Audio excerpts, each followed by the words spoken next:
जैसे यादे आनंद आशुलिपि पत्र का अंक 4 प्रतिलेखन संख्या 1 गति 100 शब्द प्रति मिनट प्रारंभ करें।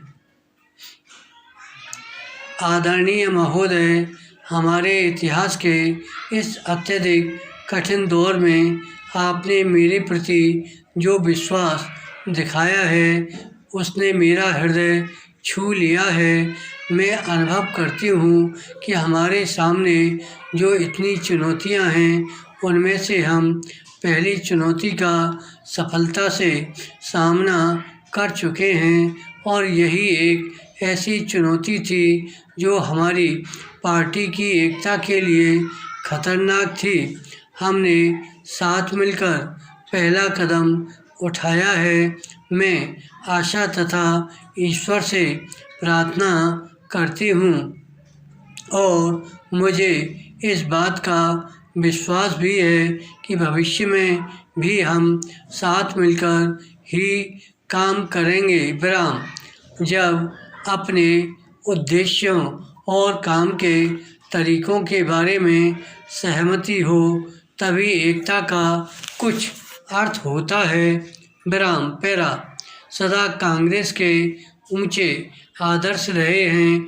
अनेक बार हम अपने रास्ते से भटके हैं, अनेक बार हमने गलतियां की हैं, हमारी बहुत सी कमियां हैं, लेकिन सदा हमारा यही प्रयास रहा है और आज भी है कि हम इन लक्ष्यों को पूरा करने के लिए अधिक दृढ़ता से आगे बढ़ें।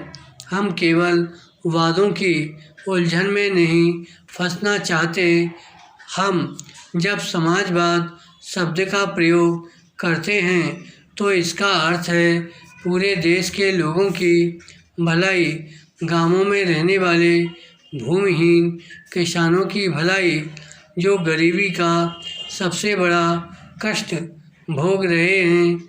हमें इनकी भलाई के लिए भरसक प्रयास करना चाहिए और उन लोगों की भलाई के लिए भी जो कारखानों में काम करते हैं, लेकिन इसके साथ ही हमें देश की उभरती हुई पीढ़ी, देश के युवा वर्ग और बुद्धिजीवियों से भी अपने को अलग नहीं करना चाहिए।